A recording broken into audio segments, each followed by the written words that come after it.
Office today and there was a box for me, so I figured let's unbox it. But before I get into that, last weekend I was at GameCon Canada, which was the first GameCon held in Calgary here, and it was a great big event actually.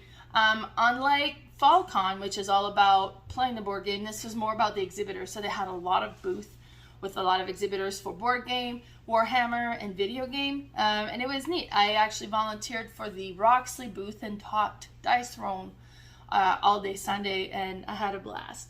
But while I was there, I got to connect with some of my board game friends that had games that had either purchased from them or had somehow ended up collecting them for me.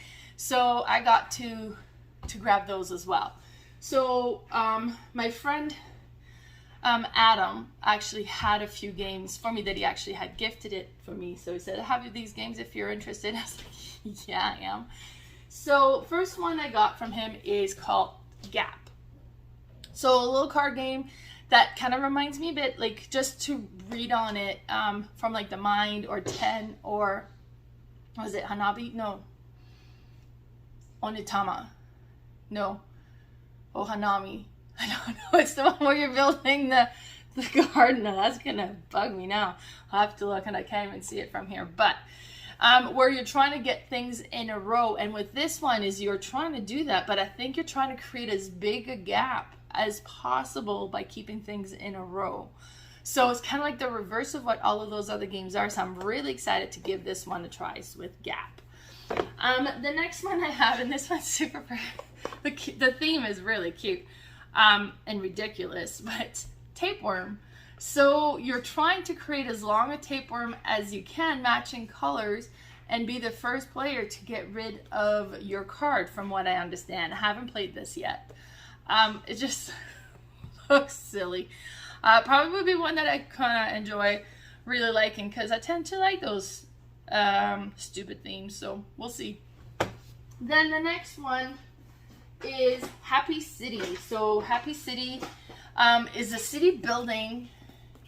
It's a card game, but more than building the city, you also need to make sure that you keep your population happy. That's how you get the points.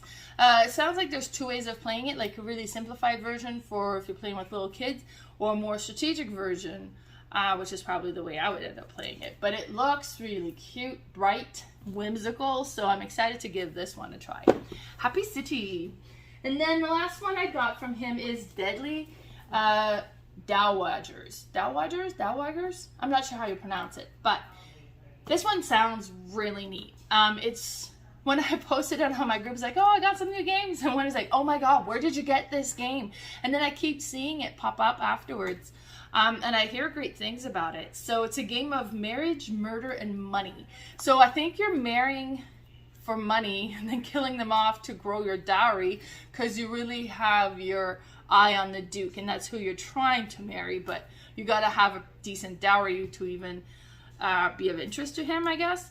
So I have no idea how it plays. It sounds super interesting. I've heard great things since I got it, so I'm excited to try it. Deadly Dowager. And then this is a game that I purchased from so I purchased this from somebody in Edmonton who was coming down to Calgary, who ended up dropping it off with my friend who brought it over to me that weekend, and that's Hanamikoji. So I've heard such great things about Hanamikoji, about it being like the best two-player game, that I've really wanted to try it. It's been on my wish list for quite a while. So when I saw that he was selling his copy, I jumped on the opportunity right away. But I mean, I bought this one months ago, so I just now got it. So super excited to give this one a try.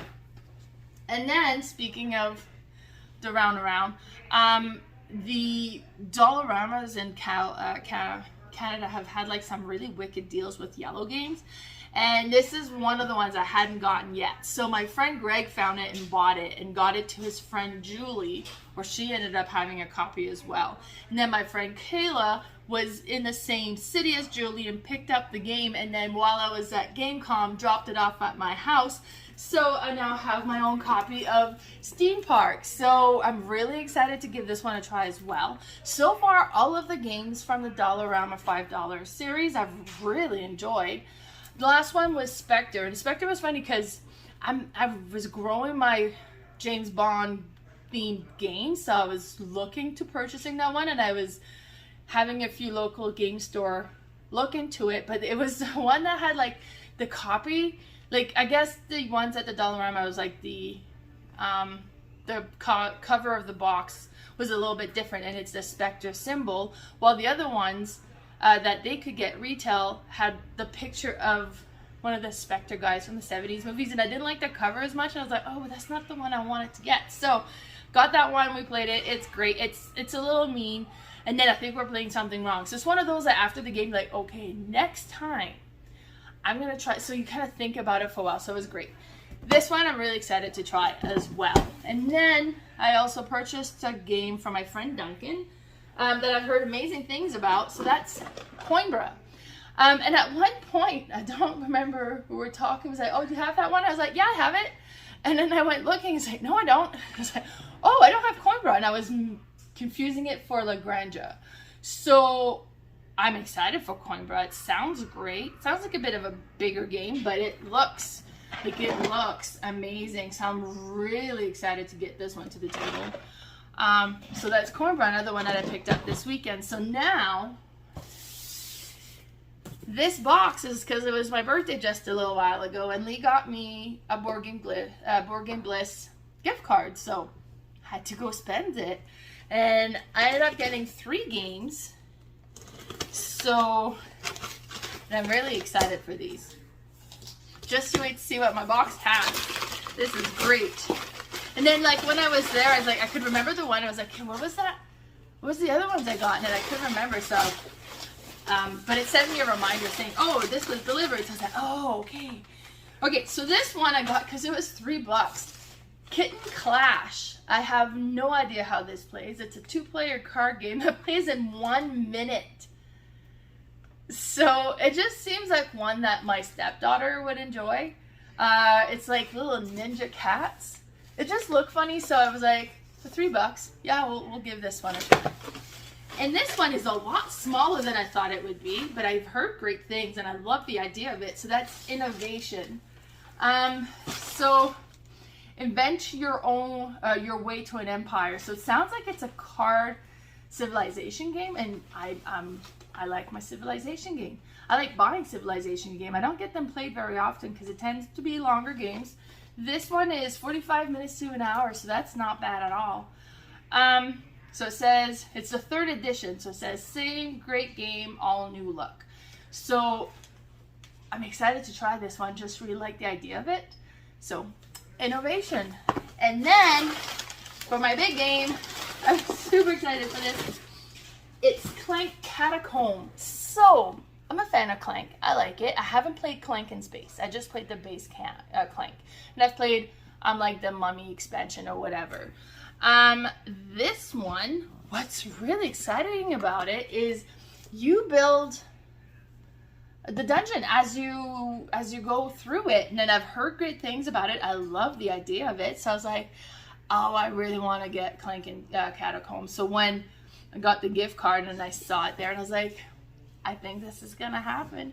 So I got Clank Catacomb. Super excited to get it. So it's a deck building. This is a standalone game, but yeah, you just build as you go. Because one of the big concern with Clank is you could go where one person would go barely in, grab a thing, and come out, so that everybody's stuck in there, and it could potentially get stuck and not get to score. Clank in space, from what I understand, kind of mitigated that. This one, I have no idea. But, so I'm excited to try. So that was it for my unboxing today. Lots of new games that I'm going to need to figure out where to put them. Those ones actually aren't even mine, so there's a big gap there, so I could put them there. But yeah, so if you've played any of these, let me know what you think. Bye, everybody.